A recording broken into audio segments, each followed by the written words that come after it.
Você tem um deste? Sou louca pelo meu.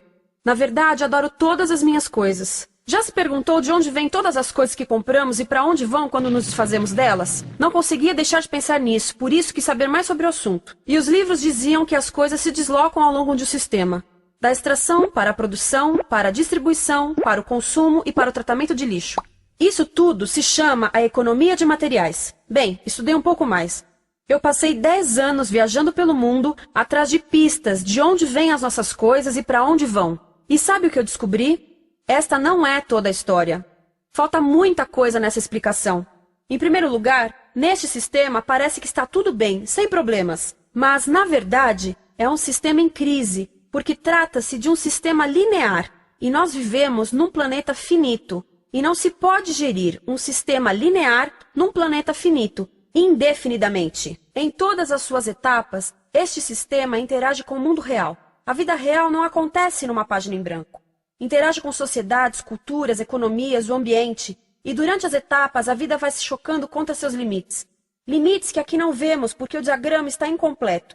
Então, voltemos atrás para preencher alguns espaços e ver o que falta. Uma das coisas mais importantes em falta são as pessoas. Sim, pessoas. As pessoas vivem e trabalham em todas as etapas desse sistema, onde algumas são um pouco mais importantes que outras. Algumas têm maior poder de decisão. Quem são elas? Comecemos pelo governo. Meus amigos dizem que eu devia usar um tanque para simbolizar o governo. E isso é uma realidade em muitos países, e cada vez mais também no nosso. Afinal, mais de 50% dos nossos impostos vão para os militares. Mas vou usar uma pessoa para simbolizar o governo, porque acredito nos valores e na visão de que o governo deve ser das pessoas, pelas pessoas, para as pessoas. A função do governo é olhar por nós, cuidar de nós. Esse é o seu trabalho. Depois vem as corporações. O que leva as corporações a parecerem maiores que o governo é porque elas são maiores que o governo. Atualmente, entre as 100 maiores economias da Terra, 51 são corporações. À medida que as corporações foram crescendo, em tamanho e poder, assistimos a uma pequena mudança no governo, como se estivessem mais preocupados com o bem-estar deles do que com o nosso. Muito bem, então vejamos o que mais falta nessa imagem. Começaremos pela extração, que é uma palavra pomposa para exploração de recursos naturais, que por sua vez é uma palavra pomposa para destruir o planeta. A verdade é que cortamos as árvores, arrebentamos as montanhas para extrair os metais, consumimos toda a água e exterminamos os animais. Aqui enfrentamos o nosso primeiro limite. Estamos ficando sem recursos naturais. Estamos utilizando demasiados materiais. Sei que isto pode ser difícil de ouvir, mas é a verdade. Por isso temos que lidar com isso. Durante apenas as 3 últimas décadas, foram consumidos 33% dos recursos naturais do planeta. Desapareceram. Cortamos, minamos, perfuramos e destruímos o planeta tão depressa que estamos debilitando a capacidade do planeta para sustentar o nosso modo de vida. Onde eu vivo, nos Estados Unidos, resta-nos menos de 4% da nossa floresta original. 40% dos cursos de água estão impróprios para o consumo. E o nosso problema não é apenas estarmos utilizando demasiados recursos, mas o fato de estarmos utilizando mais do que a nossa parte. Temos 5% da população mundial, mas usamos 30% dos recursos mundiais. Se todos consumissem ao ritmo dos Estados Unidos, precisaríamos de 3 a 5 planetas. E sabem uma coisa? Só temos um. Então, a resposta do meu país a essa limitação é simplesmente ir tomar dos outros. Este é o terceiro mundo, que alguém dirá tratar-se apenas de uma expressão para designar o local para onde foram as nossas matérias-primas. E o que é que acontece? A mesma coisa, destruição do local. 75% das zonas de pesca do planeta estão sendo exploradas ao máximo ou além da sua capacidade. Desapareceram 80% das florestas originais do planeta. Só na Amazônia perdemos 2.000 árvores por minuto, o equivalente a um campo de futebol por minuto. Então, e as pessoas que vivem aqui? Bem, de acordo com esses sujeitos, eles não são donos desses recursos, mesmo que vivam lá há gerações. Não são donos dos meios de produção, nem compram muitas coisas. Nesse sistema, quem não possui nem compra muitas coisas não tem valor. A seguir, as matérias-primas seguem para a produção, onde utilizamos energia para misturar químicos tóxicos com recursos naturais para produzir produtos contaminados com tóxicos. Há atualmente no comércio mais de 100.000 químicos sintéticos. Apenas um punhado foi testado para avaliar o seu impacto na saúde, e nenhum foi testado em relação aos impactos sinérgicos na saúde, ou seja, a interação com todos os outros químicos aos quais estamos expostos diariamente. Por isso, desconhecemos o impacto total deles na saúde e no ambiente. Mas sabemos uma coisa: os tóxicos entram e saem. Enquanto continuarmos a introduzi-los nos nossos sistemas de produção industrial, continuaremos a inserir esses tóxicos nos produtos que levamos para nossas casas, trabalho e escolas, e claro, para nossos corpos. Como os BFRs, ou retardantes de incêndio à base de brometo, que tornam as coisas mais resistentes ao fogo, mas são super tóxicos. São neurotóxicos, ou seja, tóxicos para o cérebro. O que é que estamos fazendo usando esses químicos? Apesar disso, os usamos em nossos computadores, eletrodomésticos, sofás, colchões e até alguns travesseiros. Sim, pegamos nossos travesseiros, os revestimos com neurotoxinas, levamos para casa e dormimos por 8 horas com eles. Não sei, mas acho que num país com tanto potencial, poderíamos ter uma maneira melhor de evitar que as cabeças peguem fogo à noite. Sabia que essas toxinas vão se acumulando ao longo da cadeia alimentar e se concentram nos nossos corpos? Sabe qual é o alimento do topo da cadeia alimentar com o nível mais elevado de químicos tóxicos? O leite materno. Isto significa que os menores membros das nossas sociedades, os nossos bebês, recebem as maiores doses de químicos tóxicos das suas vidas a partir do leite das suas mães. Não acha que é uma incrível violação? A amamentação deveria ser o mais importante ato humano de nutrição. Deveria ser algo sagrado e seguro. A amamentação continua a ser o melhor e as mães devem amamentar, mas nós deveríamos proteger esse ato. Eles deviam protegê-lo. Eu pensava que zelavam pelos nossos interesses. As pessoas que mais sofrem com esses produtos químicos são os trabalhadores das fábricas. Muitos são mulheres em idade reprodutiva que trabalham com toxinas que afetam a gestação, carcinogênicos e muito mais. Agora eu pergunto: que tipo de mulher em idade reprodutiva trabalharia no emprego deste, exposta a estas toxinas, a não ser uma mulher sem outra alternativa? Essa é uma das maravilhas desse sistema. A erosão dos ecossistemas e economias locais aqui garante um fluxo constante de pessoas sem alternativas. No mundo, há 200 mil pessoas por dia se deslocando de ambientes que as sustentaram ao longo de gerações para cidades, onde muitas vivem em bairros de lata, à procura de emprego, por mais tóxico que seja. Não só os recursos são desperdiçados ao longo desse sistema, mas também pessoas, comunidades inteiras são desfeitas. Sim, as toxinas entram e saem. Muitas delas saem das fábricas em produtos, e muitas mais saem como subprodutos, ou poluição. E estamos falando de muita poluição. Nos Estados Unidos, as indústrias admitem liberar mais de 1.800.000 quilos de químicos tóxicos por ano. Deve ser muito mais, porque isso é o que eles admitem. Trata-se de outro limite, porque quem quer ver e respirar 1.800.000 quilos de químicos tóxicos por ano? Então o que eles fazem? Mudam as fábricas poluidoras para o estrangeiro, para poluir outros países. Mas, surpresa, grande parte dessa poluição volta para nós trazida pelo vento. E o que acontece depois de todos os recursos naturais serem transformados em produtos? Passam por aqui, para a distribuição, o que significa vender todo o lixo contaminado com toxinas o mais rápido possível. Aqui, o objetivo é manter os preços baixos, com as pessoas comprando os produtos em constante movimento. Como eles mantêm os preços baixos? Pagam salários baixos aos trabalhadores das lojas e restringem o acesso aos seguros de saúde sempre que podem. Tudo se resume em exteriorizar os custos. O verdadeiro custo da produção não se reflete no preço. Em outras palavras, não pagamos aquilo que compramos. Outro dia estive pensando nisto. Ia a caminho do trabalho e queria ouvir as notícias. Por isso entrei numa loja para comprar um rádio. Encontrei um pequeno rádio verde engraçado que custava $4,99. Na fila do caixa pensei, como $4,99 podem refletir o custo da produção e transporte desse rádio até ele chegar nas minhas mãos? O metal deve ter sido extraído na África do Sul. O petróleo provavelmente do Iraque. O plástico produzido na China e talvez montado por uma criança de 15 anos numa fábrica do México. $4,99 não paga nem o aluguel do espaço ocupado na prateleira, nem parte do salário do empregado que me atendeu, ou as viagens de navio e caminhão que o rádio fez. Foi assim que eu percebi que eu não paguei o valor do rádio. Então, quem pagou? Estas pessoas pagaram com a perda do espaço dos seus recursos naturais. Estas pagaram com a perda do ar puro, com o aumento de doenças como asma e câncer. As crianças do Congo pagaram com o seu futuro, pois 30% delas abandonam a escola para trabalhar nas minas de coltan, um metal que usamos em aparelhos eletrônicos baratos e descartáveis. Estas pessoas pagaram por não ter direito ao seguro de saúde. Ao longo desse sistema, pessoas contribuíram para que eu comprasse o rádio por $4,99. Mas essas contribuições não são registradas por nenhum contabilista. É isto que eu quero dizer com exteriorizar o verdadeiro custo de produção. E isso nos leva à seta dourada do consumo. O coração do sistema, o motor que impulsiona. É tão importante proteger esta seta que se tornou prioridade daqueles dois sujeitos.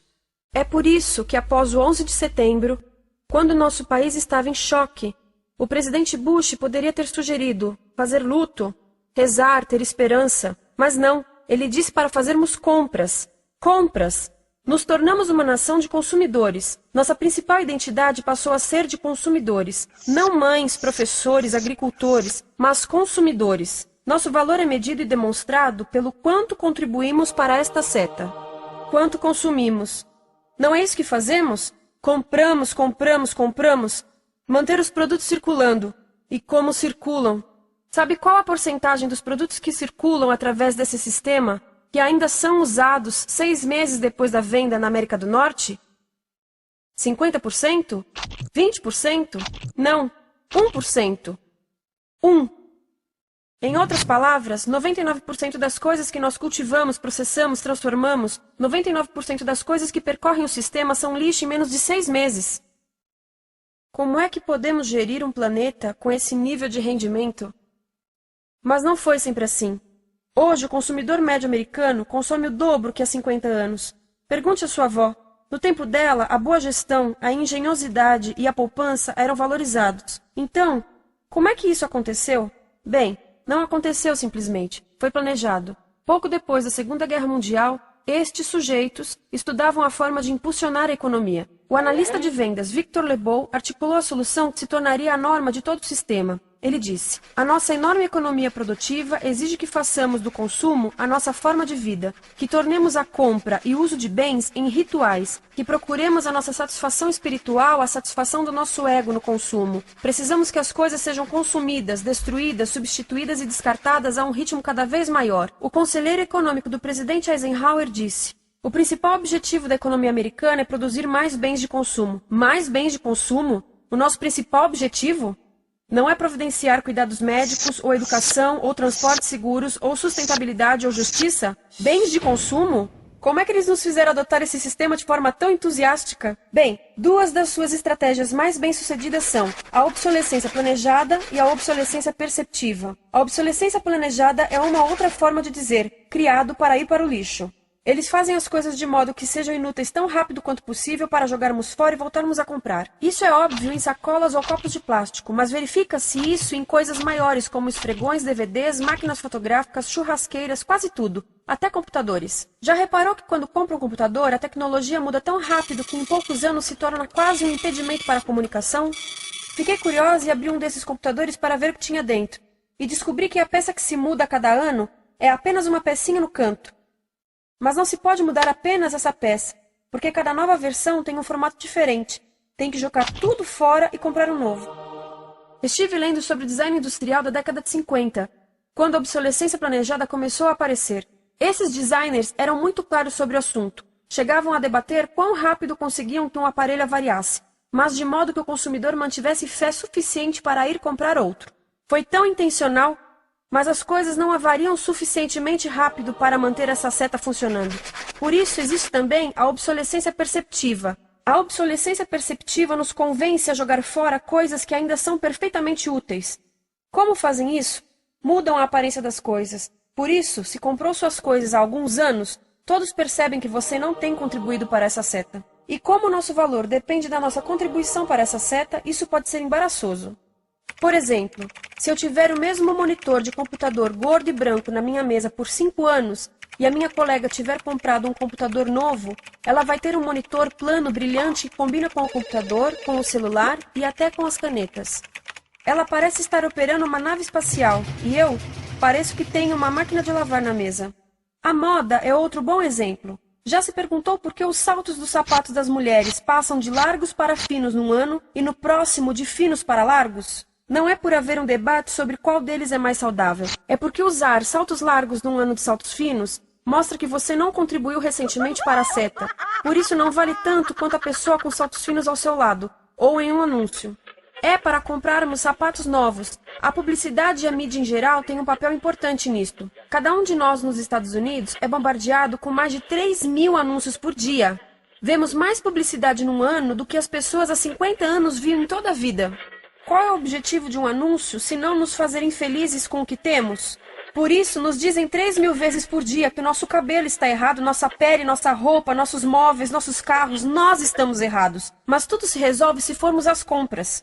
A mídia também ajuda a esconder tudo isto e isto. Por isso, a única parte da economia que vemos são as compras. A extração, produção e envio para o lixo acontecem fora do nosso campo de visão. Por isso, nos Estados Unidos, temos mais coisas do que tivemos antes, mas pesquisas mostram nossa felicidade declinando.